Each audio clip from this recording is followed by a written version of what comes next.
So, hello, my name is Lyza Manalo. I'm 23 years old and I am from Scarborough. My personal pronouns are she and her. I grew up in Scarborough and I'm now currently living in Midtown Toronto. I grew up in Scarborough, Catholic school, Precious Blood. I went to an all girls school, Notre Dame, by the beaches. It was lots of fun there. Woohoo, sisterhood. I also went to Ryerson.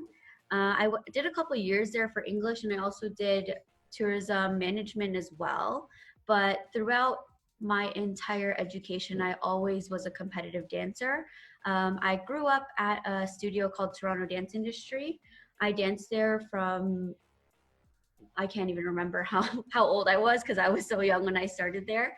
I grew up there, basically dancing there every day of the week except Sundays.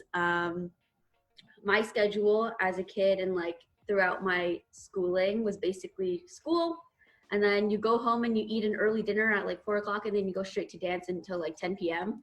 So that was literally my life until I turned 18. Once I turned 18, the director of Toronto Dance Industry actually took me under her wing and trained me as an assistant teacher. And later on, I became an official teacher on that team as well. So yeah, I grew up and a lot of my dance and influence and technical training came from there, Toronto Dance Industry. When I entered high school, I actually joined my high school dance team, and that was Momentum, and I was also on Charismatic. There were two different teams that I was on, and that was kind of my first taste into like learning hip hop and different types of choreography and different styles outside of the traditional like ballet, tap, and jazz. After that, I kind of explored further into the Toronto dance scene, and I found Canine Collective, a team that I was on for about 3 to 4 years and trained intensively with them and internationally competed and held lots of dance events with them. And basically a lot of my relationships now that I have are a lot from Canine and from my high school dance experiences. My name is Kristina. I am 23 years old. I am from Toronto, born and raised in Toronto. My pronouns, I go by she or her. Educational background. So I grew up all in Catholic schools. I went to elementary school at John 23rd near my house. I went to high school at St. Joseph's College School, which is downtown Toronto. And I just graduated from Ryerson University with a business management degree. I grew up in a very traditional Filipino um, Catholic family, so I grew up with karaoke as my hobby. I grew up with basketball as my hobby. I wasn't really interested in dance until I joined this Catholic church like youth group. Um, and they would have like competitions within the community and like performances and stuff, and they kind of like push you to figure out what you're interested in and what you're good at. So that's when I kind of figured out like, oh, like dance is kind of cool. But I didn't really find my love for it until university when I joined Yuhu at Ryerson. I think that's when I really, really started to enjoy it. A little bit about Co.LAB. A funny story is that Co.LAB has kind of been a long coming idea that I had in the back of my head. Um, I also currently work at Starbucks. I've been working there for like 5 years now. And I think that somewhere along the way, I grew this kind of dream to open my own coffee shop as well. But I always knew that I wanted to pursue something with dance because it's been my lifelong passion. So that's kind of where Co.LAB came from, because I imagined Co.LAB being a coffee shop dance studio. Yeah, so Co.LAB actually stands for Creative Lab, but also Coffee Lab. It's kind of like a duo name. Hopefully down the road we'll be able to do that, but when opportunity calls, you can't say no, right? I always loved the idea of having my own studio, but I just never thought it was going to come this fast. Like, I'm 23 years old. Who's ever heard of a 23-year-old studio owner? It's like crazy. Um, but, you know, I was sitting there in my apartment one day and I was just thinking, like, if I don't do it now, someone else is going to do it, but they're not going to do it the way that I would do it, you know? Like, I just feel like I had the resources, I had the support system that I needed, and I had a voice that I felt wasn't being heard yet. Um, when I first entered into like the Toronto dance scene, I started taking drop-in classes at some of the studios here.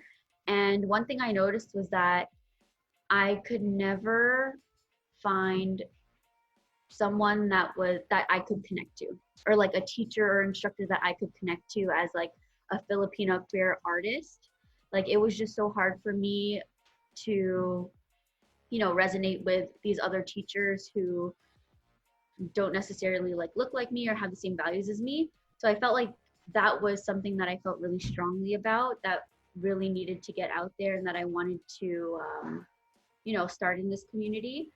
um, so with that, Co.LABto was kind of born, and I knew that I had this idea in my back pocket for a while, and I was kind of just really hesitant on jumping on it because I was so, scared of the unknown, basically. But I had a great support system. My friends are so cool. Yeah, one of them actually introduced me to Kristina, and Kristina had a similar idea that she wanted to do as well. I think she wanted to open her own studio.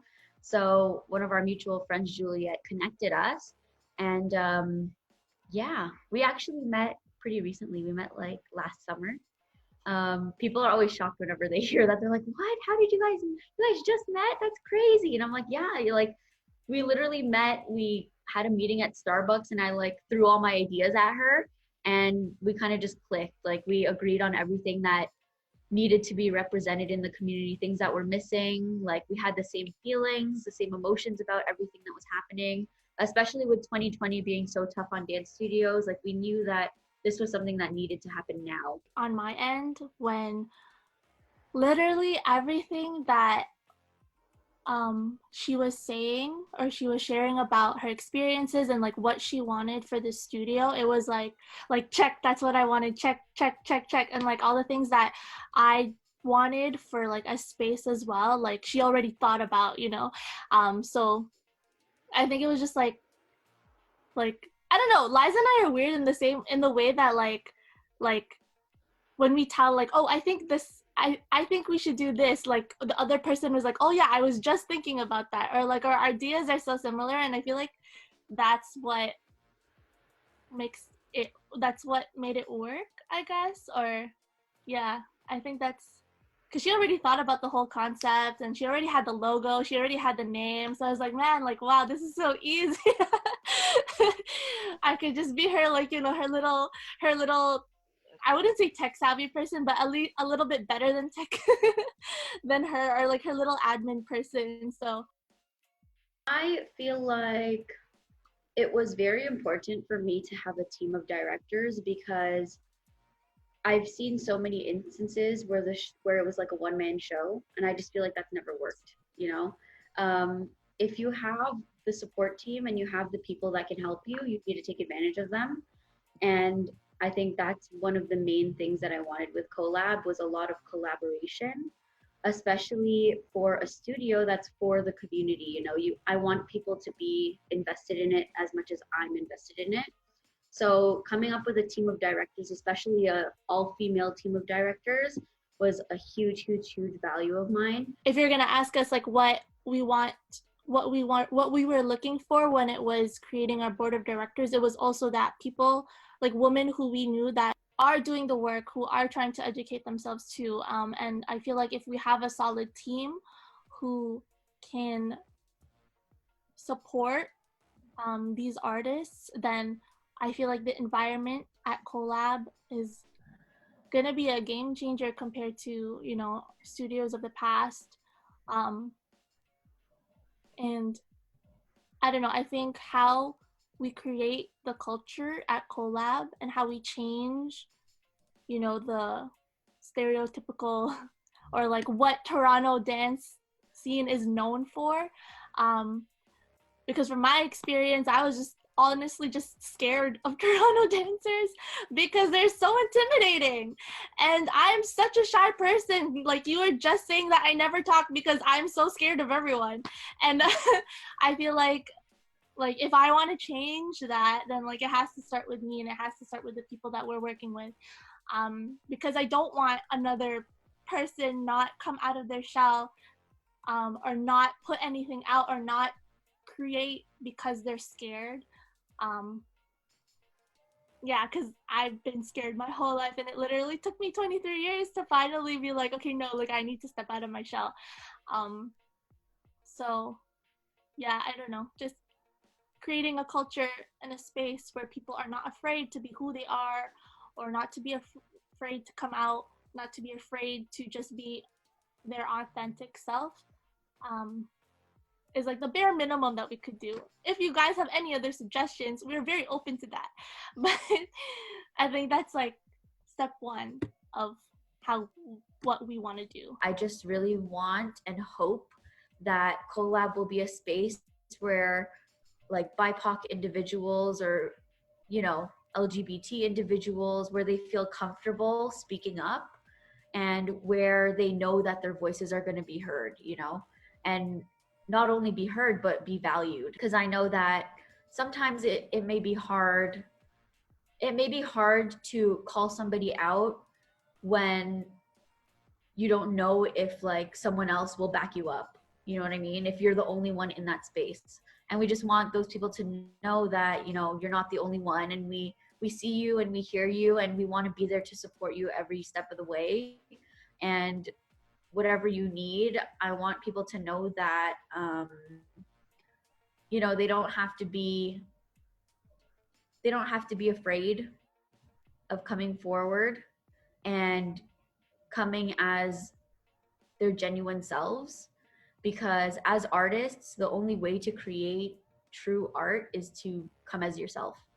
Mm-hmm. And I think that's a huge thing with Co.LABto as well. Like, we want everyone to come in their true skin and not have to, you know, try to fit into anything. A little story that always kind of motivates me to pursue these values is that I think one time I was at like a workshop or something, and it was Yanis Marshall. I don't know if you guys know who that is. He's a really big heels instructor, and he's a gay heels instructor. And during his class, this was when I was, I think, 19, he actually called out, he said, okay, he was doing groups, and consider the fact that there was like almost 100 people in this room because it's Yanis Marshall. So he goes, all right, last group, anyone that identifies as LGBTQ plus everything, I want you to come out and dance. And 19-year-old Lyza, I was standing there and I was so scared because I was dancing along with my mentors who are also from Toronto, but they didn't know that I identified as that yet. And I don't know why, but it was just so hard for me to come out in that group, even though it was a welcoming space. But because there was no one from my city that knew or that I could relate to, I was scared because I was like, oh my God, if I do this now, then everyone in Toronto is gonna know. Like, I'm so scared. I'm gonna be the only heels dancer that's like queer. It's gonna be so weird, you know? But, you know, that's a story that motivates me to want to create a space where people aren't afraid to come forward as their true selves. And I think with that, I really want these individuals to know that Co.LABto has their back, and that we are not going to take anything less than like human respect, you know, as like human respect and human decency, and treating everyone as equals. Like, we're not going to take anything less than that, because like there's no because that's how it should be.